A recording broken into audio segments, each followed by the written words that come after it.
What is up, YouTube? ThriftSchool over here, and I bought a whole bunch of video games and consoles and multiple big buyouts over the past couple months probably, and I'm finally getting around to testing all of them so I could ship them off to Amazon or list them on eBay, and I wanted to show you guys kind of the cool things that I'm finding in here. Lots of valuable stuff, some cool hidden gems, some things that I did not think were worth as much as they are. Let's take a look. So here's my dining room table where a lot of the cleaning and taking apart and testing and everything has taken place. There's Soph, just hanging out. And this is my dud pile right now. These 3 PlayStation 1s and these 2 Sega Genesis AC adapters. I've tested it on multiple Sega Genesises, and I don't think all these systems are dead. These are just 2, but I tested like 4 others, and none of them will power on. So I'm assuming it's both of these. I don't know. All 3 of these PS1s are completely shot. They do not work. The middle one has no power. The other 2, the laser doesn't work. It won't read games. Over here we have the fully functioning pile. We have a GameCube in the box. This thing goes for about $170 to $200-ish. The condition's pretty good. The bottom has a little, indentation, a little crinkle, but not too bad. We have a 80 gigabyte PS3. These things are going for like $260 to $270 right now, guys. Keep an eye out for PS3s. They are so shot up in value because they're shutting down the online servers and how you're going to be able to get your digital games. You can't do that anymore on PlayStation 3 and PlayStation Vita. I believe PSP as well. So keep an eye out for these. They've gone way up in value. We have 2 fully working PlayStation 1s, all cleaned, all tested. There's a couple little marks on them, but I cleaned them as best as I could. And guys, these things are also spiked in value right now. On Amazon, you can get anywhere between $70 and $100 a piece on these. These things used to maybe go for 25, 30 bucks. So great score there. And then we have an Xbox 360, fully tested, works great. I think it's 320 gigabyte or something like that, 250, 320, somewhere around there. So really nice. These go for around 150 bucks right now, so pretty awesome. Now we still have a lot more to test. Oh, also right here, these are all pretty much dud games, not worth much, but I did test a few games. We have NBA Street. Look how scratched up it is, and it works perfectly. GameCube games are so resilient. Let's see if we can get a good view of this under some light. This is kind of the best I can do. You could kind of see all those scratches all over it. It's pretty rough, but it works perfectly. No issues at all. I played a few matches all the way through with no issues.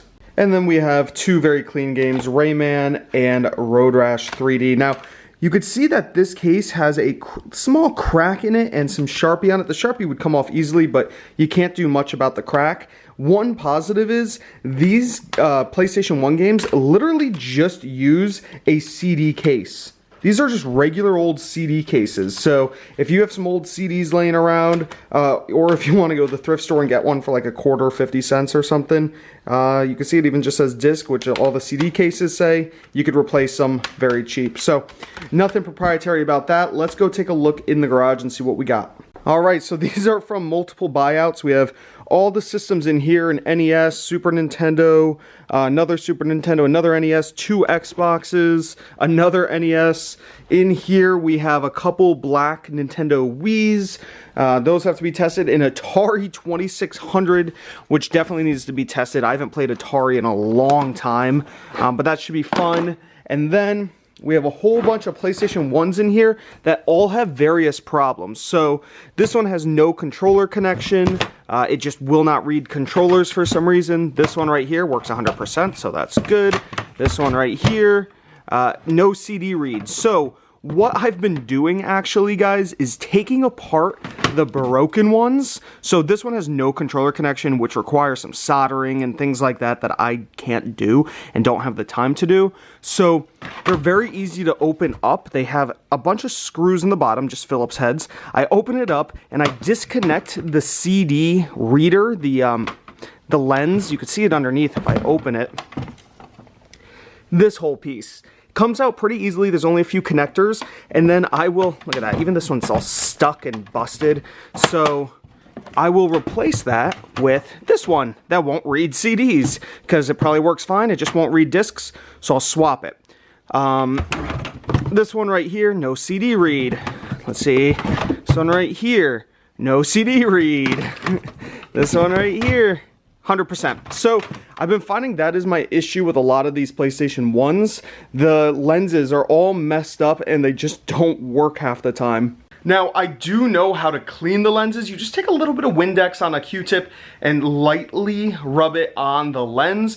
And I'd say 50% of the time it works. I got one to sort of read, but not well enough for me to sell it online. So that I'm just putting in a dud pile. And then all of these dud consoles, I will put in a big lot and sell for parts on eBay because people can take them apart, take whatever parts they need. Maybe they just need the body. Maybe they know how to solder so they could fix the controller ports. Things that I personally don't really have the time to learn. I could do the really basic repairs. So that's my PlayStation 1 pile. Now we have a few other really cool things. And guys, the reason why normally I wouldn't take this much time with PlayStation 1s, but because they've gone up to about $100 each on the high end, that's just totally worth the effort. I got, 6 or 7 in there. If 4 of them work, that's $400. Crazy. All right, we have this pile on this table, which no idea what works and what doesn't work. My issue with a lot of these is I do not have all the cables to test them. So we have a TurboGrafx. You can see the game store I bought it from was asking $225. I ended up getting it for like maybe $75 to $100, and it came with a free game right here. I don't know if it's a valuable one or not. Keith Courage, but I have no real way of testing this thing, so hopefully I have the cords somewhere. I'm not sure. We have a PS1 with a screen attached. These can go for over $100. We have another Super Nintendo. This is a Sega Genesis Power Base converter. There's just some really valuable things here. These Retrons, we have Retron 3, all Retron 3s. These, I don't know what these go for. I'm going to pop the price up here on the screen. I'm going to have to try and find the power cords. It's just DC and some AV cables, so hopefully we could get these working.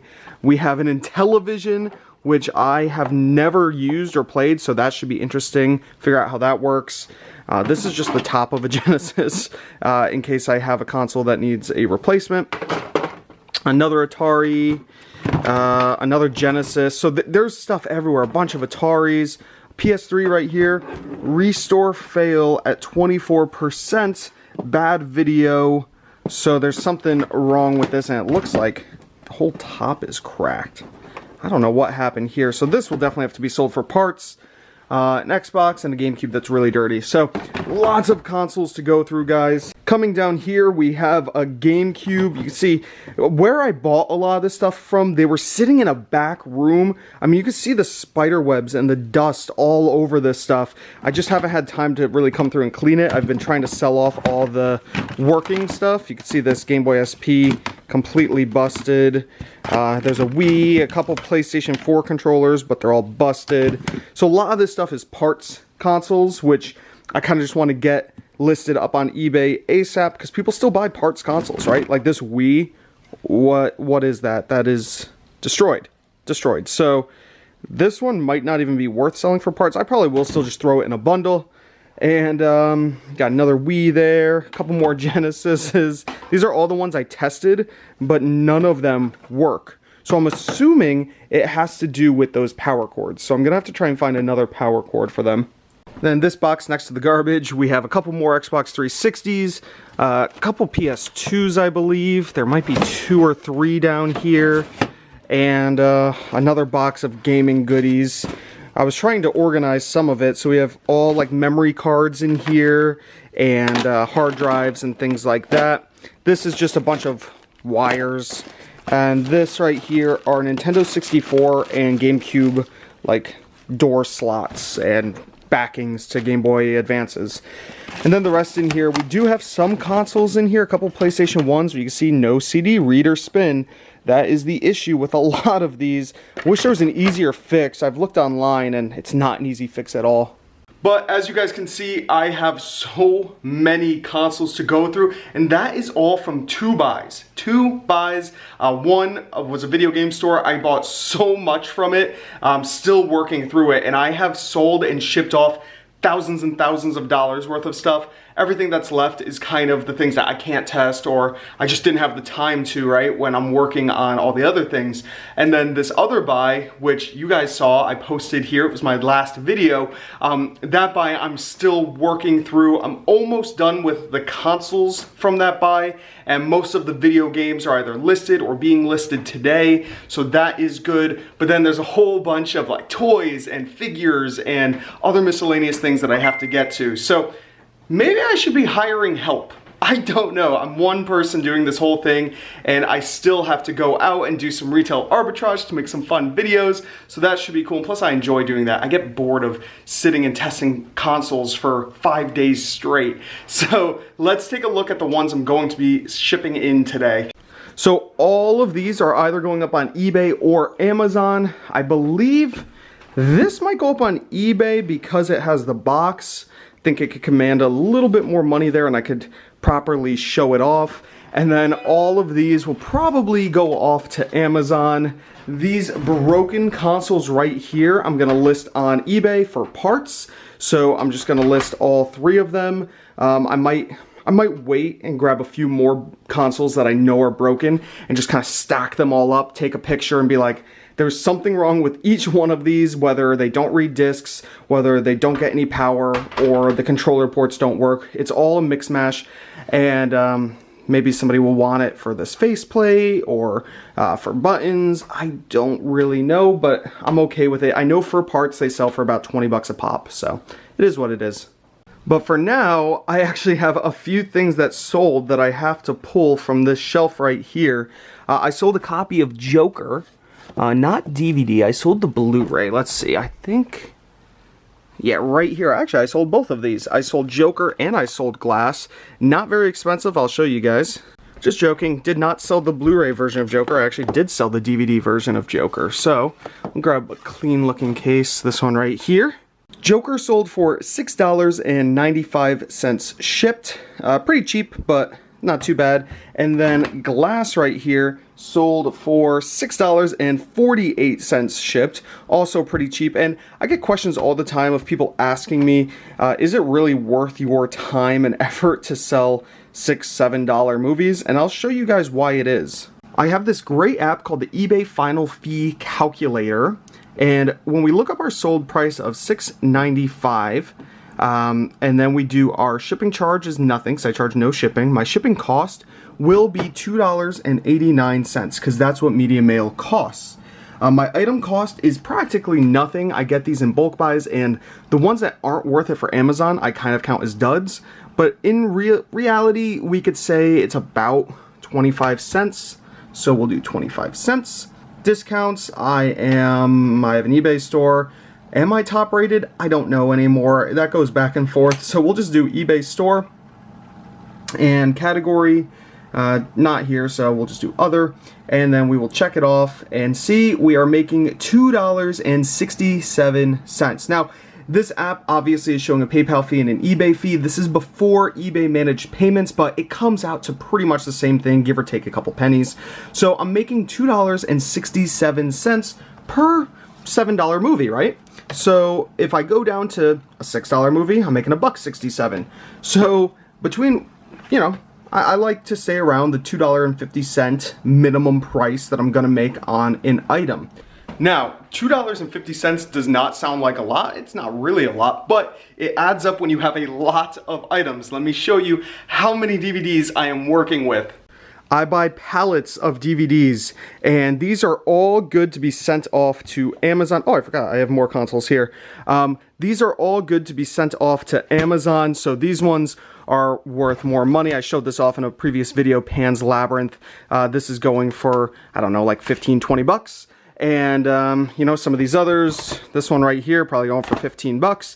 So those add up real quick when these ones I have about 80 cents invested in.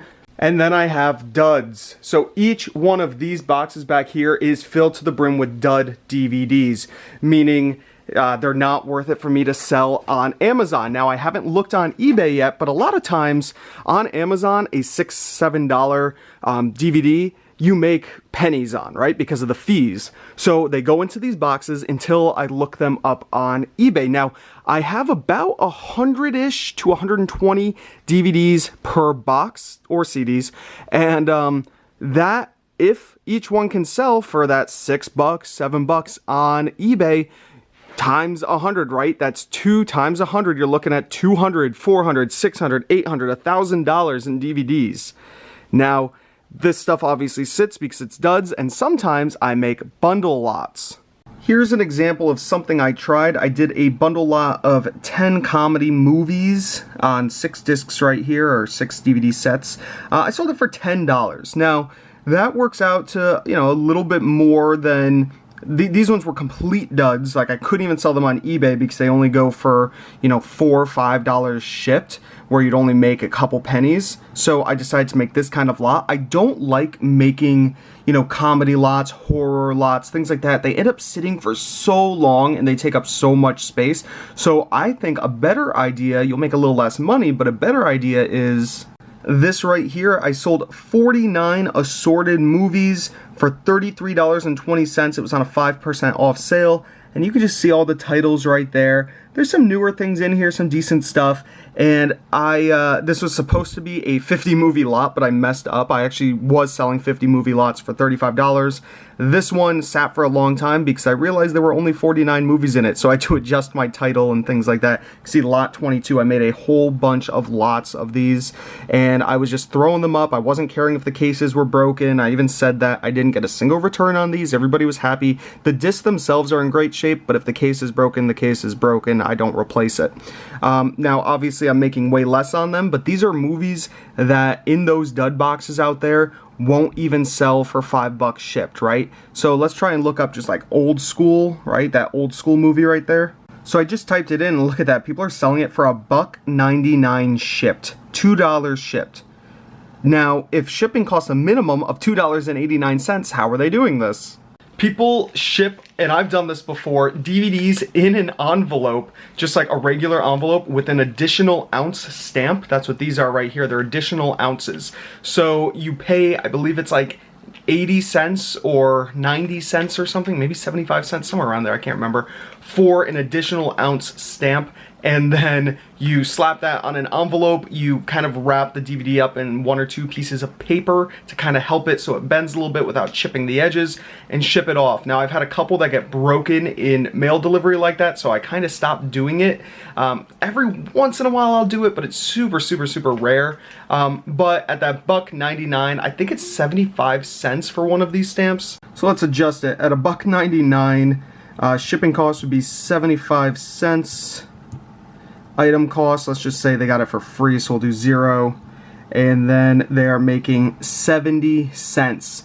Just not worth it, right? I'd rather just sell things in bulk and make my 50 cents or whatever per item or less, but I make $30 at once, right? So selling in bulk is just a better idea. Now, I even went one step further, and I've done some wholesale lots of 100, those are 100 TV shows. There's another 100 TV shows. I don't have the DVD ones on here, but right here, this is just lots of 100 TV shows that I did, and they're all mix-matched, so people aren't getting like a complete season, and that's what I say, right? It's just wholesale. I even said in my description, DVDs may vary from what is shown.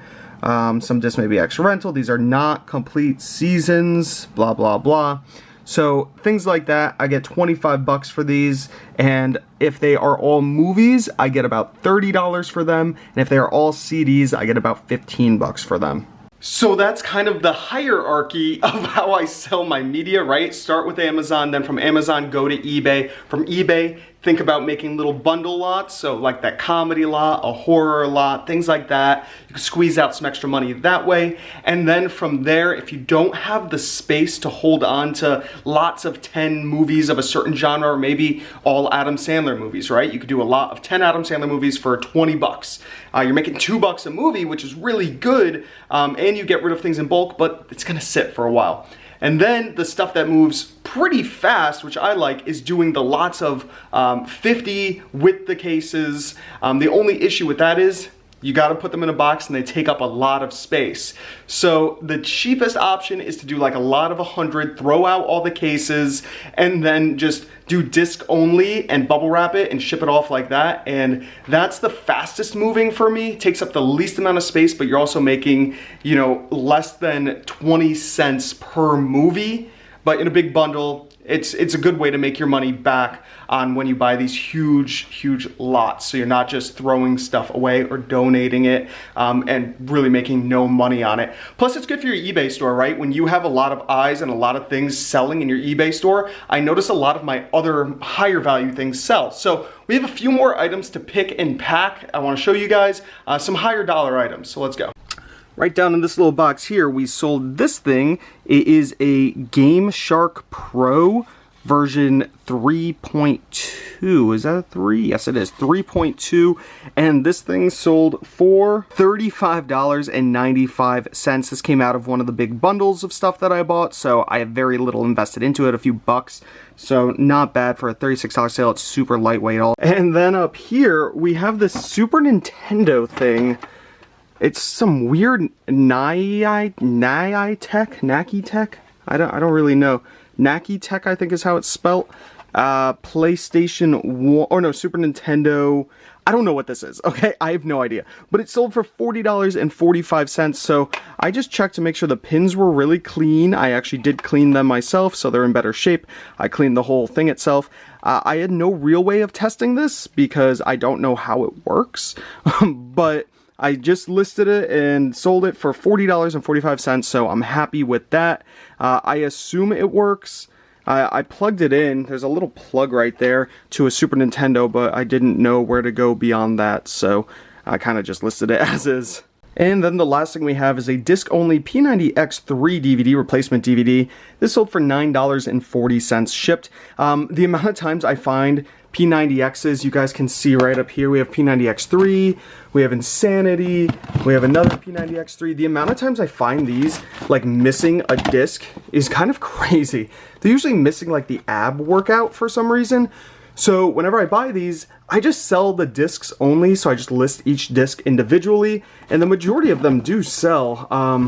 That's, the little intro guide never sells, but the first disc sold, second disc sold, third disc just sold. There's Challenge Incinerator. Fourth disc sold. We still have the Isometrics Dynamix disc. And the last disc. And this one, I believe, was the one that was missing. So it is what it is, and I actually end up making pretty good money. It sits for a lot longer, but they're pretty easy to ship.